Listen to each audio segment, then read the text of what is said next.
कहते हैं बेटियां और बेटों में कोई अंतर नहीं होता। और इस वक्त मैं संत निरंकारी भवन में हूं, जहां आप देखेंगे महिला समागम किया जा रहा है और मेरे साथ बाबूजी हैं जो आपको बताएंगे कि किस तरह से निरंकारी मिशन के अंदर बेटियों और बेटों में भेदभाव को ख़त्म कर दिया जाता है। बाबूजी क्या कुछ कहना चाहेंगे? सच्चे पातशाह मेरा सतगुरु यही सानू समझा रहा है जी कि जो बेटी और बेटे में ये परमात्मा की रूह है, आत्मा सारे बराबर ने। सच्चे पातशाह किसी भी घट में बैठ के सब कुछ करवा सकता है। जिस तरह कहते कि 3 लोक 9 खंड में गुरु से बड़ा ना कोई, करता करे ना कर सके गुरु चाहे सो। तो सब कुछ ये गुरु की कृपा ना हो रहा है। अज सच्चे पातशाह स्टेज ते विराजमान सतगुरु माता दीक्षा महाराज जी जो कि एक लेडी रूप में है, और सच्चे पातशाह उस घट में बैठ के निरंकार की शक्ति है, किसी घट में भी बैठ के ये अपना काम करवा सकती है। तो अज समय के पैगंबर सतगुरु माता दीक्षा महाराज जी सानू यही समझा रहे हैं कि सब विच एक जोत है, ये पर आत्मा परमात्मा की जोत है, जो जिस दी शक्ति नाल ये सारा काम हो रहा है। अज सानू बेटे और बेटी विच कोई भी अंतर नहीं समझना चाहिए। असी समाज विच भी देख रहे हाँ कि जो बेटियां जो बेटे करते हैं उस तो ज़्यादा बेटियां भी काम कर रही हैं। इसी तरह अध्यात्मक भाव के हिसाब नाल देखिए, अज साड़ियाँ बेटियां जो औरत है ये साडे माँ के रूप में भी है, धी के रूप में भी है, भैन के रूप में भी है, और इत्थों तक कि इसनूं जग जननी भी कहा गया है, जगत की जननी भी कहा गया है। कहने का मतलब अर्थात ये जगत नूं जन्म देने वाली, बेशक वो गुरु पीर पैगंबर है, राजे महाराजे है, फकीर शहनशाह है, अमीर गरीब है, सब दी जन्मदाती ये औरत है जो कि अपनी कुखों इंसान नूं जन्म दे के इस सृष्टि का मालक बनाउंदी है। अगर इत्थों तक भी जिक्रा करिए, रब तो बाद इस औरत का नाम आता है जो कि पहला अपनी कुखों जन्म दिंदी है, फिर जिंदगी जीण दी सोझी भी दिंदी है, जिंदगी जीण दी सोझी भी दिंदी है। अज असी पुरातन समय तो लैके अज तक देखिए, देश समाज में तरक्की के तौर पर भी देखिए, अज हर काम में इस औरत का बहुत बड़ा योगदान रहा है, बहुत बड़ा योगदान रहा है। बेशक वो किस रूप में भी, साड़ी धी के रूप में है, साड़ी माँ के रूप में है, साड़ी भैन के रूप में है।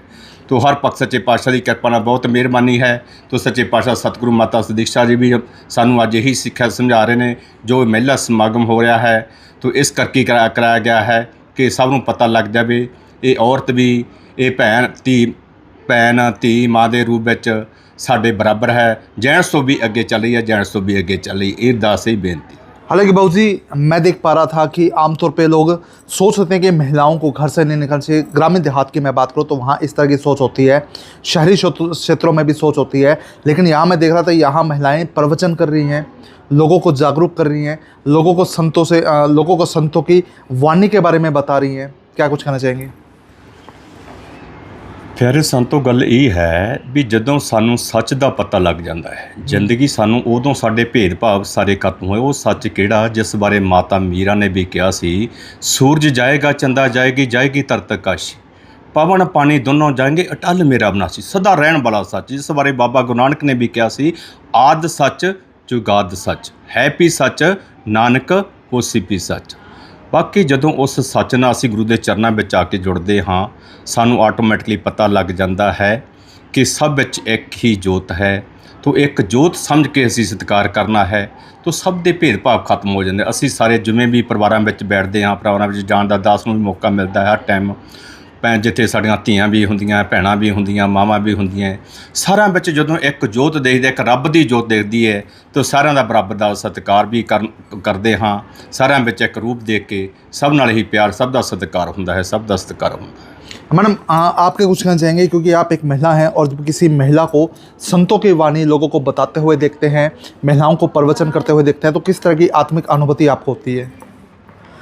देखिए, जो हमारा निरंकारी मिशन है, यहाँ पर महिलाओं को एक बहुत ही पाक, पवित्र और ऊंचा दर्जा जो है वो दिया जाता है। और सतगुरु ये खुद करके दिखाते हैं, ऐसा नहीं है कि बस वो एक प्रवचन कर दिए कि हाँ जी महिलाएं बराबर है पुरुषों के और बस हो गया, तो ऐसा नहीं है। तो वो कर्म करके दिखाया जाता है। सतगुरु ने जो अपनी स्टेज है वो अगर महात्माओं को दी है, वो वहाँ बैठ कर के प्रवचन करते हैं, तो बहनों को, महिलाओं को भी सेम वही हक दिया गया है। तो यहाँ पर आज आपने देखा भी है, तो स्टेज पर एक महिला ही बैठी हैं, तो यहाँ पर ऐसा कोई भी भेदभाव नहीं है। तो सबको जो है एक बराबर का हक दिया जाता है। सतगुरु जब खुद भी स्टेज पर विराजमान होते थे गुरु रूप में, जितने भी निरंकारी मिशन में अब तक गुरु रूप में आए हैं, तो सब जो हैं जब वो स्टेज पर बैठते थे तो उनके साथ उनकी पत्नी हैं, उनकी माता हैं, वो भी बराबर जो है उनको हक था, वो हमेशा साथ बैठते थे। और आज जो है सतगुरु रूप में वो सतगुरु माता सुदीक्षा जी महाराज हैं, वो अगर विराजमान हैं तो उनके साथ जो हैं उनके पति देव बैठते हैं। तो कहने का भाव कि सबको जो है एक बराबर का ही दर्जा दिया जाता है। और फिर वो जो ज्ञान है, जो ये निरंकार का ज्ञान है, वो भी सबको बराबर ही दिया गया है। उसमें भी कोई ऐसा भेदभाव नहीं है कि हाँ जी पुरुषों को जो है वो एक अलग तरह का या महिलाओं को अलग तरह का है। तो सेम ज्ञान, क्योंकि सब में जो है एक ही इस परम पिता परमात्मा की जो एक जोत है वो सबके अंदर बराबर है, तो फिर वो भेदभाव किसी में भी नहीं किया जाता है। तो सबको जब समान रूप से समझा जाता है तो वही जो फिर कर्म करके ज्ञान जब एक है, सब में जोत जब एक है, तो फिर इस तरह से वो सबको ही एक जो है यहाँ पर समझा जाता है। और वही जो चीज़ हम सबके अंदर एक ऐसी बसी हुई है, तो हमें लगता भी नहीं है। अगर हम सबको धन्यंकार करते हैं तो कोई ऐसा रूप देख के नहीं भी कि सिर्फ जो पुरुष हैं उनको ही पैर छूने हैं उनके ही, तो ऐसा नहीं है। बराबर अगर पत्नी जो है पति के पैर छूती है तो पति भी पत्नी के पैर छू के उनको धन्यंकार करते हैं। अगर एक बेटा जो है माँ को धन्यंकार करते हैं पैर छू करके, तो माँ भी अपने बेटे को करती है। तो इसमें कहीं पर भी कोई ऐसी ऊंच नीच का भाव नहीं है जी। तो महिलाएं जिस तरह से मैडम प्रवचन दे रही हैं, संतों की वाणी बता रहे हैं, क्या पहले उन्हें शिक्षित किया जाता है इस तरह के कार्यक्रम के लिए? देखिए, आपको भी जैसे बताया कि जो ज्ञान है वो सबको बराबर मिला है जी। उसमें कोई वो नहीं है। तो जब उनको ये एक दिव्य ज्योति मिल गई है, उनको ये समझ आ गई है कि जिस तरह से हम स्कूल में है, बच्चा पढ़ने जाता है तो उनको सबको सेम पाठ पढ़ाया जाता है। तो अगर एक बच्चे को 2 का पहाड़ा बता दिया कि ये है, तो सब बच्चों को सेम ही बताया जाएगा। तो 2 और 2 4 हैं, तो सबको 4 ही बताए जाएंगे। तो फिर इसमें कुछ ऐसा उनको अलग से नहीं बताना पड़ेगा भी तुमसे पूछेंगे तो तुमने 2 और 2 4 कहना है, तुमसे पूछेंगे तो तुमने 5 कहना है, तो सारे बराबर ही बताएंगे। तो ऐसे ही हमें जब सेम शिक्षा दी जाती है तो फिर इसमें हमें कोई ऐसा नहीं कि प्रवचन करने के लिए कोई अलग से भी हाँ जी आपने ऐसे करना है, आपने वैसे प्रवचन करना है। तो क्योंकि सबको वो एक शिक्षा मिल चुकी है जी। तो उनके पास वो ज्ञान है, वो नॉलेज है, वो उसको एक्सप्रेस करते हैं अपने अपने वे से। चलिए, धन्यवाद। तो बिल्कुल आपने अक्सर लोगों को कहते हुए सुना होगा कि बेटियां बेटों से कम नहीं, महिलाएं पुरुषों से कम नहीं, लेकिन निरंकारी मिशन में इन बातों को चरितार्थ किया जाता है।